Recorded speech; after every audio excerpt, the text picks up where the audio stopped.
어떤 청지기가 있었어요. 이 청지기는 주인의 재산을 맡아서 관리하는 사람이었습니다. 근데 재산을 맡았으면 관리를 잘 해야 되잖아요. 그런데 손해를 보고 또 허비한다는 소리가 주인의 귀에 들렸습니다. 주인이 이 청지기를 불러서 계산해 보고는 이제 정리해야 되겠다, 이제 끝내야 되겠다, 이렇게 최후 통첩을 합니다. 그때 이 청지기가 생각을 하죠. 이제 내가 뭐 하지? 땅을 파자니 힘이 없고 남한테 빌어먹자니 너무 부끄럽구나, 이렇게 생각을 합니다. 아마 우리도 이와 같은 생각을 하지 않을까라는 생각을 해봅니다. 정리해고를 당했을 때 땅을 파자니 힘이 없고 빌어먹자니 너무 부끄럽구나, 이런 생각 할 수 있다고 생각합니다.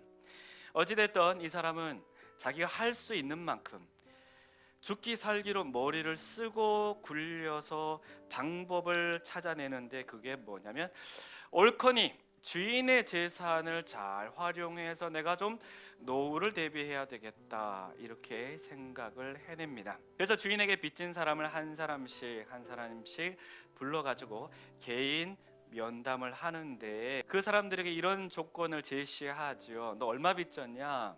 네, 기름 100마를 제가 빚졌습니다. 그래? 그럼 50이라고 써. 너 얼마 빚졌어? 네, 저는 밀 100석 빚졌습니다. 그래? 그럼 80이라고 써. 하면서 이 사람들의 빚을 주인의 의사와는 상관없이 자기가 알아서 탕감을 해줍니다. 나중에 쫓겨났을 때에 이 사람들이 그래도 그 은혜를 기억하고 자기를 받아주지 않겠는가 하는 그런 기대를 가지고 있는 것이죠. 이 주인이 이 소문을 들었어요. 얼마나 기가 막힙니까? 자기의 재산을 이미 허비했고요, 손해를 입혔습니다. 근데 거기에다가 사문서 위조까지 하네요. 얼마나 황당합니까? 자, 어찌 보면 자기의 것이 아닌 주인의 재산을 가지고 인심을 쓴 거잖아요. 그런데 오늘 비유의 주인은 의외의 반응을 보입니다. 우리 8절 말씀을 같이 한번 보도록 하겠습니다. 8절을 같이 한번 읽어보겠습니다. 주인이 이 옳지 않은 청지기가 이를 지혜 있게 하였으므로 칭찬하였으니 이 세대의 아들들이 자기 시대에 있어서는 빛의 아들들보다 더 지혜로움이라. 아멘. 여러분, 이 주인의 태도가 이해가 되십니까? 약삭빠른 불의한 청지기에 대해서 어찌 보면 노발대발해야 하는 것이 정상일 터인데, 그게 또 자연스러울 터인데 이 주인은 오히려 칭찬하고 있습니다. 이런 불의한 청지기를 불러들여서 잡아다가 엄중한 처벌을 하는 게 이 비유의 자연스러운 결말인 것 같은데, 그렇지가 않아요. 오히려 주인은 이 옳지 않은 청지기의 지혜를 칭찬합니다. 자칫 잘못하면 우리는 예수님이 불의를 옹호하시는 게 아닌가, 이 불의한 일을 칭찬하시는 게 아닌가라는 오해를 하는데, 그렇지 않습니다. 근데 이런 오해들이 좀 일어날 수 있는 여지가 있는 본문이에요. 이 본문 가지고 저는 전교에서도 많은 질문을 받았어요. 사업하시는 분들이 이 본문을 가져와서 저에게 질문하는 일들이 종종 있었습니다. 실제로 로마의 황제였던 줄리아는 기독교로 이 개종을 했다가 이 본문을 보고 예수님의 가르침이 도덕적이지 않아 하고 다시 이교도로 개종을 했다는 거예요. 얼마든지 이런 일이 우리 주위에 일어날 수 있습니다. 말씀을 잘 아는 것, 정확하게 아는 것이 참 중요하겠습니다. 우리는 하나님께서 말씀하시고자 하는 진리를 알아야 합니다. 예수님은 청지기의 불의한 행동을 칭찬하신 것이 아닙니다. 오히려 그 청지기를 가리켜 옳지 않은 청지기, 이렇게 말씀을 하셨어요. 옳지 않아요. 불의한 게 맞아요. 그것을 정확하게 짚고 지금 넘어가고 계시는 거예요. 그러면서 예수님께서 이 비유에서 말씀하시고자 하시는 바가 뭐냐? 비록 그가 불의한 청지기였지만 발빠르게 행동을 했다는 거예요. 가만히 그냥 포기하고 앉아있지 않았다는 겁니다. 퇴출 이후에 무엇을 할까에 대해서 준비를 했다 하는 거예요. 궁지에 몰린 상황에서 그가 보인 지혜와 재치, 이 센스가 좀 돋보였던 것 같습니다. 그래, 네가 비록 불의한 자였지만 그래도 이 행동하는 거 보니까 좀 센스 있다, 지혜 있다, 재치 있다 하는 것을 칭찬해 주시는 겁니다. 여러분, 지혜의 배움에 있어서는 그 대상이 무엇이든지 배울 수 있다면 배우는 게 맞다고 생각합니다. 자, 내가 직장 생활을 하는데 내 직장 상사가 배울 게 하나도 없어. 마음에 들지 않는 게 100가지인데 딱 한 가지를 잘해, 이 직장 상사가. 그럼 어떻게 해야 될까요? 그 한 가지 배우라는 거예요. 꼭 기억해 주세요. 그냥 흘러들으면 안 돼요. 여러분, 우리가 이 사람에게 배울 게 아무것도 없어. 근데 딱 한 가지를 잘해. 그러면 그 한 가지는 배울 필요가 있어요. 잠언 6장 6절에 우리 말씀을 같이 한번 읽어 보겠습니다. 게으른 자여 계미에게 가서 그가 하는 것을 보고 지혜를 얻으라. 성경은 개미에게도 배울 것이 있으면 가서 배우라고 말하고 있습니다. 성경은 동물에 대해서도 지혜로운 동물이 내 동물이 있는데 그 동물에게도 가서 필요한 지혜를 배우라 이렇게 말씀을 하고 있어요. 여러분, 그 대상이 선하냐 악하냐를 묻지 않고 강하냐 부자냐 이런 것을 따지지 않고 성경은 지혜로움을 배울 수 있다면 배워야 한다라고 우리에게 말씀을 해주고 있는 겁니다. 여러분, 생각해 보십시오. 주인은 불의한 청지기 때문에 이미 많은 재산을 손실을 봤어요. 그리고 해고를 결심했습니다. 그런데 청지기가 자신의 위기 앞에서 하는 행동을 보고 번뜩이는 지혜와 재치가 있었던 것들을 발견하고 내심 좀 흐뭇했던 것 같아요. 주인은 생각하기를 참으로 이 교활한 악당이로다. 이 못된 놈을 봤나? 근데 네가 하는 행동을 보니까 참 지혜 있고 재치 있다. 왜 그런 생각이 들었을까요? 여러분, 누구나 궁지에 몰릴 수 있어요. 누구나 이런 상황이라는 게 생길 수 있단 말이에요. 근데 이 주인이 차마 거기까지는 생각을 못했는데 이 인간을 보니까 그런 짓을 하거든요. 어떻게든 살려고 하는 그런 모습 속에서 어떤 재치를 발휘하고 길을 만들어내는 걸 볼 때에 이 주인이 보니까 되게 좀 좋은 거예요. 나도 인생을 살다 보면 얼마든지 그럴 수 있는데 그런 일이 있을 때 그냥 손 놓고 있는 것이 아니라 재치 있게 지혜롭게 할 수 있도록 해야 되는구나. 요거 보고 나는 좀 내가 생각하지 못했던 부분인데 요것도 좀 받아들일 필요가 있구나. 이런 생각 들었을 거란 말이에요. 그런데 이 비유는 누구 들으라고 하신 말씀일까요? 본문 1절에 소개되고 있는데 제자들을 향해서 이 말씀을 하셨어요. 그러면서 예수님은 제자들에게 뭐라고 말씀하셨냐면 이 본문 8절 후반절에 보면은 이 세대의 아들들이 자기 시대에 있어서는 빛의 아들들보다 더 지혜롭다 이렇게 말하고 있습니다. 이 세대의 아들들이 자기 시대에 있어서만큼은 빛의 아들들보다 훨씬 더 지혜롭다. 여기서 주님은 이 세상 사람들을 두 부류로 나누고 계십니다. 하나는 이 세대의 아들들이에요. 또 하나는 빛의 아들들입니다. 이 세대의 아들들은 하나님과 상관이 없는 사람들입니다. 그들은 위기가 와도 어려움이 와도 하나님을 찾아야 되는지 기도할 수 있는지 모르는 사람들이에요. 그러나 빛의 아들들은 누굽니까? 하나님과 상관이 있는 사람들입니다. 하나님을 아는 사람들이에요. 우리와 같은 사람들입니다. 오늘 말씀은요, 그런 빛의 아들들 들으라고 불의한 청지기를 칭찬하신 겁니다.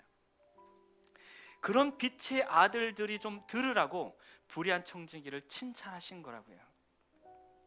무슨 뜻입니까? 하나님을 믿지 않는 이 세대의 사람들도 위기가 닥치면 살려고 생존하려고 부단히 애를 쓴다, 노력한다, 최선을 다한다. 자기 앞가림질을 하려고 얼마나 노력하는지 모른다. 그러면 너희는 더하면 더했지 덜하면 안 된다라는 거예요. 하나님의 자녀들은, 빛의 자녀들은 영원한 생명을 얻기 위해서 더욱 지혜롭게 행동하고 살려고 애를 써야지 그냥 손 놓고 있으면 안 돼 이렇게 말씀을 하시는 거예요. 지금이 어떤 시대인데, 우리가 살고 있는 세상이 어떤 세상인데 너희가 영원한 생명을 쟁취하고자 하면서도 그냥 그렇게 살아가는 모습 별로다. 지혜를 좀 배워라 이렇게 말씀을 하시는 겁니다. 예수님의 제자들에게 하신 말씀을 상기하게 합니다. 우리 마태복음 10장 16절 말씀을 같이 한번 보겠습니다. 보라 내가 너희를 보냄이 양을 이리 가운데로 보냄과 같도다. 그러므로 너희는 뱀같이 지혜롭고 비둘기같이 순결하라. 아멘. 여러분, 여기에서 지혜롭다는 말은 오늘 본문 누가복음에서 사용하는 지혜와 동일한 단어입니다. 성경에서 뱀은 악한 상징입니다. 그렇죠? 악한 짐승이에요. 오늘 본문의 이 세대의 사람들도 여기에 해당이 되어집니다. 뱀 같은 존재들이에요. 이 사람들이 돈을 벌기 위해서, 성공하기 위해서, 사기치기 위해서, 또 먹고 살기 위해서 얼마나 치열하게 싸우고 최선을 다하는지, 악착같이 달라붙고 또 머리를 싸매고 얼마나 노력을 하는지 우리가 알아야 된다는 겁니다. 이렇게 뱀과 같이 지혜롭게 덤벼드는 사람들을 쉽게 당해낼 수가 없습니다. 그러니까 맨날 교회가 당하죠. 자, 죽자고 덤비는 사람들을 죽기 살기로 막지 않고서는 어떻게 당해내겠습니까? 무조건 뱀처럼 지혜로워야 된다 이렇게 말씀하시는 거 압니다. 뱀 못지않게, 아니 그보다 훨씬 더 지혜로운 삶을 우리 크리스찬들이 살 수 있어야 된다 이렇게 말씀을 하시는 겁니다. 그렇다고 여러분 뱀처럼 지혜로워야 된다라고 말하니까 뱀처럼 악한 일을 해도 되나 이런 생각할 수도 있겠지만 절대로 그렇지 않습니다. 나쁜 사람들이 나쁜 짓 한다고 나도 똑같이 해서는 안 됩니다. 성경은 악으로 악을 갚지 말라 그랬어요. 분명히 다릅니다. 예수님의 말씀은 당연히 뱀같이 지혜롭게 행동해야 되지만 뱀처럼 악해서는 안 되고, 그래서 뒤에 뭐라고 말씀하세요? 비둘기처럼 순결해라. 꼭 기억하십시오. 뱀처럼 지혜로워야 되는데 뱀처럼 악해서는 안 되고 비둘기처럼 순결해야 된다. 분명히 말씀을 해주고 계세요. 우리는 이 말씀만 받아들이면 돼요. 빛의 자녀들로서 여러분 순수한 마음, 선한 동기 가지는 건 너무 중요합니다. 그런데 거기에 지혜를 더하라는 거예요. 순수한 마음과 여러분 선한 동기만 가지고 우리가 무언가를 하기에는 이 세상이 너무 악하고요. 그렇기 때문에 순수한 마음과 선한 동기를 가지고 뱀처럼 지혜로운 모습을 가질 수 있어야 한다 말씀을 하시는 겁니다. 그리고 여러분 그게 가능하다는 거예요. 순수한 마음과 선한 동기를 가졌는데도 우리가 그렇게 뱀처럼 지혜로울 수 있다? 이게 가능해? 가능하다고 성경은 우리에게 얘기를 해주고 있습니다. 예수님이 공생애를 시작하시기 전에 광야에서 40일 금식 기도를 하셨습니다. 끝자락에 사단이 가서 시험을 합니다. 세 가지 시험을 하는데 너무 달콤하고 꿀이 뚝뚝 떨어지는, 누가 들어도 쉽게 거절할 수 없는 그런 유혹을 예수님께 합니다. 그런데요, 예수님은 그 사단보다 더 지혜롭게 대답하시잖아요. 여러분 믿으십니까? 사단이 상당히 머리를 굴려서 지혜롭게 자기 나름대로는 빠져나갈 구멍이 없다 생각하는 질문을 던진 거예요. 요거는 절대 못 빠져나가. 그런 질문을 던졌는데 예수님은 더 지혜롭게 대답하셨습니다. 이렇게 살라는 거예요. 이렇게 빛의 자녀들이 살라는 거예요. 가늠한 여인을 데리고 왔을 때 사람들이요 정말 곤란한 질문을 했잖아요. 뭐라고 했습니까? 모세 율법에는 돌로 쳐 죽이라 그랬습니다. 그러면 사랑을 주장하고 있는 당신은 뭐라 말하겠습니까? 이렇게 얘기를 하잖아요. 근데 예수님이 그 상황에서 여러분 얼마나 지혜로운 대답을 하십니까? 죄 없는 사람 먼저 쳐봐. 죄 없는 사람이 한번 돌 들어 해봐 말씀을 하시잖아요. 여러분 세상은 정말 교활하게 때로는 지혜롭게 우리에게 다가와서 때로는 공격하고 유혹을 합니다. 또 어떤 질문들 합니까? 동전을 가지고 와서 가이사 겁니까? 하나님 겁니까? 그러는 거잖아요. 그렇죠? 여러분 예수님 얼마나 지혜롭게 대답을 하세요. 가이사 거는 가이사한테 줘, 하나님 걸 하나님께 드려, 이렇게 얘기를 하잖아요. 이런 지혜가 있어야 합니다. 여러분 하나님이 우리가 그냥 무능력하게 그냥 단순히 순수하게만 살기를 바라시는 게 아니라 하나님의 자녀들이, 우리가 우리 자녀들을 볼 때도 마찬가지죠. 내 자녀가 지혜 없이 무능하게 남 얘기하면 여기에 끌려가고 남 얘기하면 저기에 또 끌려가고 그렇게 무능력하게 살아가는 게 아니라 지혜롭게 중심을 가지고 뭐예요? 귀를 닫으라는 소리 아니잖아요. 남 얘기 다 들을 건 들어주고, 필요한 것들은 내가 배울 건 배우고, 그러나 악한 것은 잘라내고, 하나님이 원하시는 중심을 딱 잡고 세상과 소통하면서도 어찌 보면 악과는 타협하지 않는 선한 의도와 중심을 가지고 살아가라는 거예요. 하나님이 그걸 원하시지 않겠어요, 우리에게? 예수 믿는 사람들이 얼마나 순진하게 인생을 살아갑니까? 어떤 면에서 보면은 세상 사람들이 확실히 더 지혜롭고 더 교활한 것 같아요. 방법이 더 많은 것 같잖아요. 수가 더 많은 것 같잖아요. 우리가 어찌됐거나 정직해야 될 것 같고 진실해야 될 것 같은데, 세상 사람들은 훨씬 더 우리보다 수가 많은 것 같으니까 우리가 지는 느낌이 들 수밖에 없는 거예요. 하지만 우리가 배울 수 있는 방법, 악하지 않으면서도 배울 수 있는 방법은 무수히 많더라. 세상 사람들이 돈과 명예를 추구함에 있어서는 얼마나 집요하고 근면하고 또 성실합니까? 그런 면에 있어서 우리가 배울 점들은 배워야 한다는 거예요. 세상 기업 보십시오. 우리가 잘 아는 코카콜라, 맥도날드, 스타벅스 이런 것들 기업 보십시오. 그 밀림의 오지에 이미 오래전에 이 사람들은 들어가서 그걸 보급했다고요. 복음보다 오지에 더 빨리 들어갔어요. 선교사님들이 복음 들고 오지에 들어가니까 콜라병이 발에 툭툭 차이는 거예요.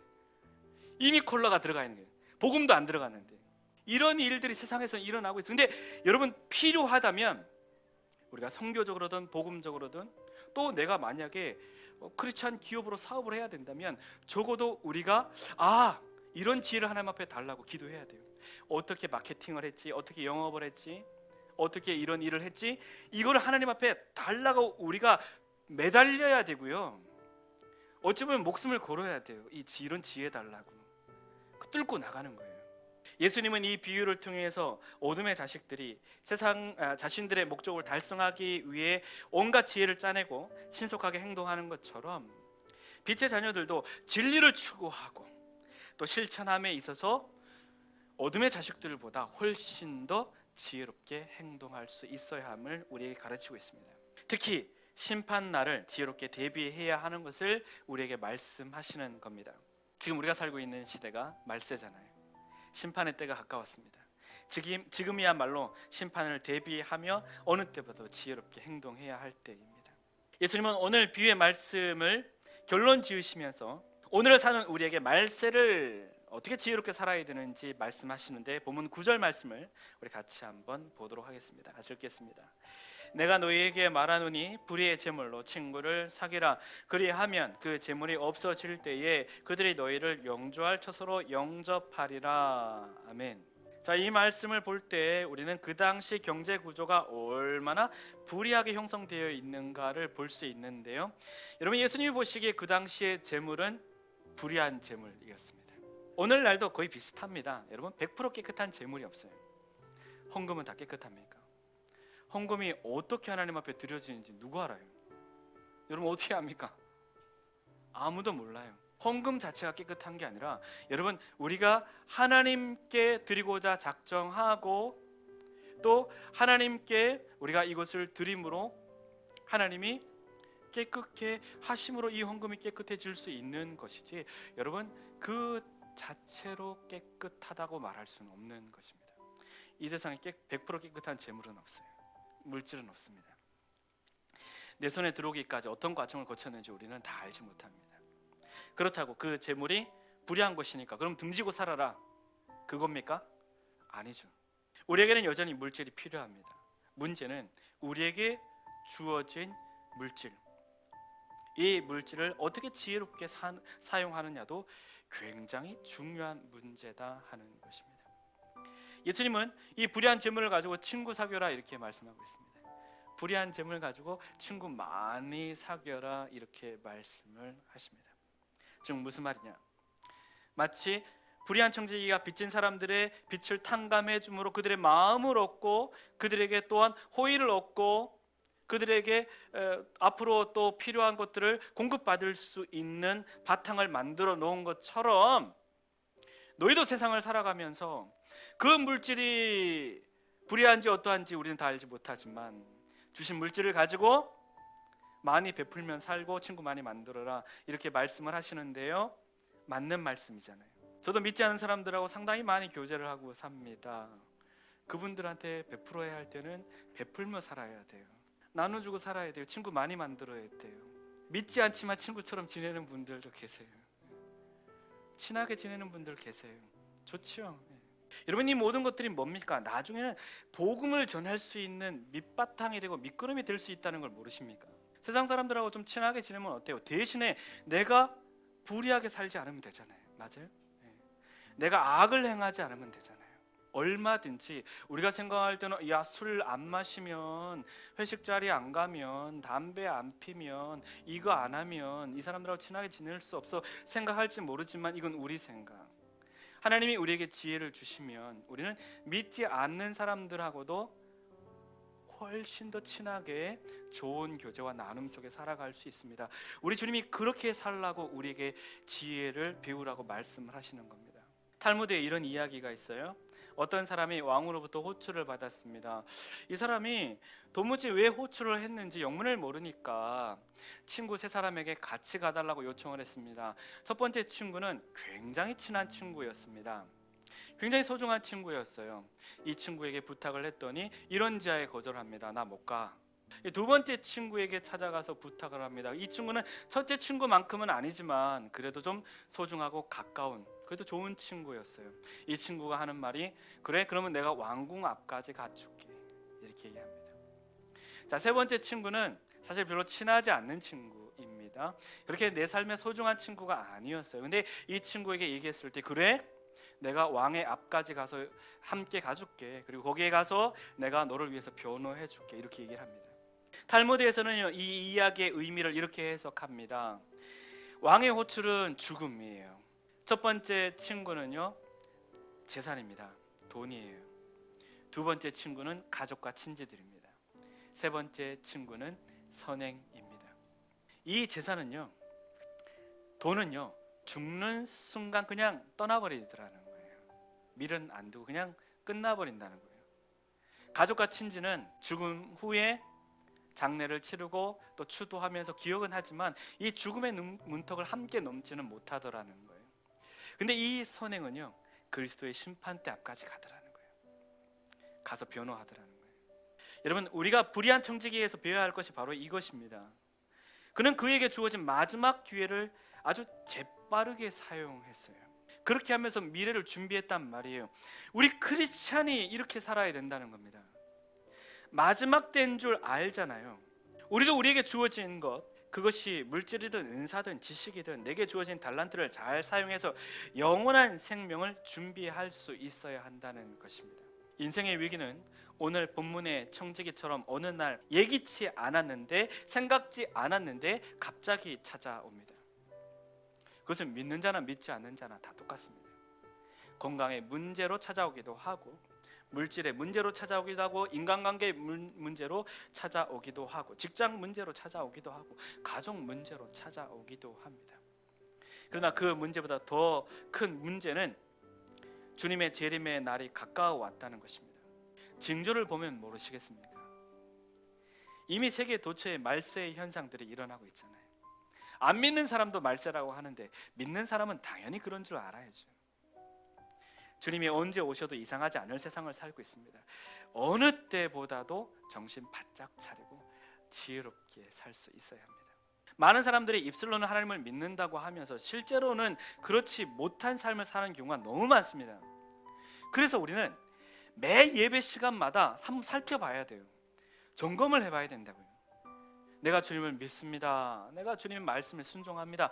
이러는데 실제로 내 삶이 그와 같은지를 항상 비춰봐야 되고 점검을 해봐야 되고 들여다봐야 된다는 얘기입니다. 저는 할아버지가 4살짜리 아이에게 용돈으로 10,000원짜리를 내주는데 손에 200원짜리 이 사탕을 꼭 쥐고는 놓지 못해서 그걸 받지 못하고 안절부절하는 아이의 모습을 본 적이 있어요. 지혜가 없는 거예요. 혹시 내가 그와 같지 않은가를 한번 생각해 보십시오. 내 사탕이 1억짜리 사탕이든 10억짜리 사탕이든 100억짜리 사탕이든 뭐가 됐든 하나님이 내게 주실 것과 여러분 비교할 수 있겠습니까? 이것과는 비교할 수 없는 하나님의 놀라운 선물을 우리가 받아 누려야 함에도 불구하고 우리는 여전히 세상 것을 붙잡고 쩔쩔 매고 있더라 하는 겁니다. 그러면 안 되겠죠. 여러분, 1,000만 원짜리 같으면 놓겠습니까? 10억이든 100억이든 여러분, 하나님이 내게 주신다 말씀하시면 이거 놔버려야 됩니다. 그게 지혜라는 거예요. 우리 어린아이를 보면서 너는 왜 이렇게 멍청해? 너는 왜 이렇게 지혜가 없어? 10,000원짜리가 얼마나 큰데? 응? 너는 이것만 놔버리면 얼마든지 이거 수십 개 수백 개 살 수 있는데 왜 이렇게 멍청해? 이렇게 생각할 수 있죠. 우리는 어린아이들 보면서. 근데 나는 나 자신을 보면서는 왜 그런 생각을 못해요? 내가 지고 있는 게 뭔데? 하나님이 내게 주시는 것과 비교할 수 있다고 생각하세요? 비교할 수가 없는 거잖아요. 놔야죠. 지혜라는 거예요. 그래서 우리에게 지혜가 필요합니다, 여러분. 여기 계신 분들이 많이도 가져봤고 없이도 살아봤잖아요. 이제는요, 하늘의 진짜 지혜를 구해야 될 때입니다. 하나님이 그러라고 우리가 좀 힘들었지만 그래도 있게도 살아봤고 없게도 살아보고 하신 거예요. 저는 지금까지 기도할 때마다 이 세상적인 것이 골리앗과 같다는 느낌을 항상 받았습니다. 정치적인 것이든 경제적인 것이든 건강이든 법적인 것이든 물질적인 것이든 재판에 대한 것이든 제가 얼마나 많이 기도했게요. 거기에 대해서 기도할 때마다 이 세상의 법이, 물질이, 재판이 도무지 내가 넘어설 수 없는, 상대할 수 없는 골리앗과 같았어요. 생각할 때마다 숨이 턱턱 막히고요. 도무지 방법이 없는 거예요. 우리도 예전에 여러분 재판 같은 거 많이 거쳐봤잖아요. 저는요, 변호사님들을 싫어하지 않습니다. 근데 그분들의 말을 100% 신뢰하잖아요. 뭐 그분들이 믿음이 없어서 그런 게 아니라 변호사님은 변호사님의 일을 최선을 다해서 하면 되는 거고, 그러면 나는 내가 할 수 있는 최선을 다해야 돼요. 여러분, 상대가 안 되잖아요. 이 세상을 상대로 했을 때 여러분 정말 계란으로 바위 치는 것 같아요. 기도할 때마다 내 앞에 골리앗이 버티고 있는데 하나님밖에 없더라고요. 그런데요, 그 불가능해 보이는 일들이 여러분 하나님 앞에서 하나하나 다 해결되어지잖아요. 놀랍지 않습니까? 저는 솔직히 못 이길 줄 알았거든요. 제가 기도하면서도 그랬어요. 하나님밖에 없습니다. 나 이건 이길 자신이 없고 뭐 10%든 5%든 이길 자신이 있어야 뭐가 좀 희망을 가지고 기도할 텐데 어떤 거는요 1%도 안 돼요. 근데 하나님 앞에 기도할 때 하나님께서 해결해 주시잖아요. 놀랍지 않습니까? 은혜 아니에요? 저는 그런 기적을 너무 많이 맛봤어요. 너무 감사해요. 지금도 생각하면 진짜 눈물밖에 안 나요. 너무 감사하죠. 우리 크리스찬이요 지혜로워야 합니다. 세상 사람들 못지않게, 아니 그보다 더 지혜롭게 살아야지. 여러분 너무 허술하게 살 생각하지 마세요. 우리 하나님이 지혜에 대해서 얼마나 후하십니까? 솔로몬이 달라고 하니까 주시잖아요. 성경에서 뭐라고 말씀하십니까? 야고보서 1장 5절 말씀을 우리 같이 한번 읽겠습니다. 너희 중에 누구든지 지혜가 부족하거든 모든 사람에게 후히 주시고 꾸짖지 아니하시는 하나님께 구하라. 그리하면 주시리라. 아멘. 모든 사람에게 후히 주시는 하나님이십니다. 모든 인생들에게 부족함 없이 주시는 하나님이십니다. 구하면 주신대요. 모자라게 주시지 않는답니다. 여러분, 그러므로 우리는 날마다 지혜를 구하는 삶을 살아야 되겠습니다. 어떤 일이든 못하겠다고 하기 전에요 먼저 지혜를 구하는 우리가 됐으면 좋겠습니다. 사업이든 사역이든 가정이든 건강이든 어떤 일이든 내가 못하겠다 얘기하기 전에 하나님 앞에 지혜를 먼저 구하는 우리의 인생이 되었으면 좋겠습니다. 그러면 이 지혜 가지고 뭐 하겠어요? 꼭 해야 할 일을 지금 하는 거예요. 그것이 기도가 됐던, 찬양이 됐던, 행동하는 것이 됐던, 사업하는 것이 됐던, 공부하는 것이 됐던, 뭐가 됐든 지금 꼭 해야 될 일을 하게 하는 게 지혜입니다. 지금 기도해야 될 때면 여러분 지혜는 우리로 하여금 기도하게 합니다. 지금이 빠르게 움직여야 할 때면 빨리 움직이게 만드는 거예요. 주저주저 하지 않게 만드는 거예요. 왜냐하면 찰나의 문제도 많기 때문에 우리가 빨리 선택을 해야 되거나 또한 어떤 행동을 빨리 취해야 될 때는 이 지혜를 구했을 때 빨리 행동할 수 있도록 우리를 부추긴단 말이에요. 깨닫게 한다는 말이에요. 얼마나 귀합니까? 지금이 예배할 때이면 다른 거 다 내려놓고 예배하면 됩니다. 여러분 믿으십니까? 그게 맞아요. 이 마지막 때에 우리에게 지혜가 필요합니다. 오죽하면 예수님이 불의한 청지기의 지혜를 칭찬하면서까지 좀 배워라 이렇게 말씀하시겠어요. 그래서 너무 감사하죠. 여러분, 이 말씀이 오히려 우리를 헷갈리게 하고 힘들게 하기보다 저는 오히려 하나님 앞에 너무 감사하다는 생각이 들어요.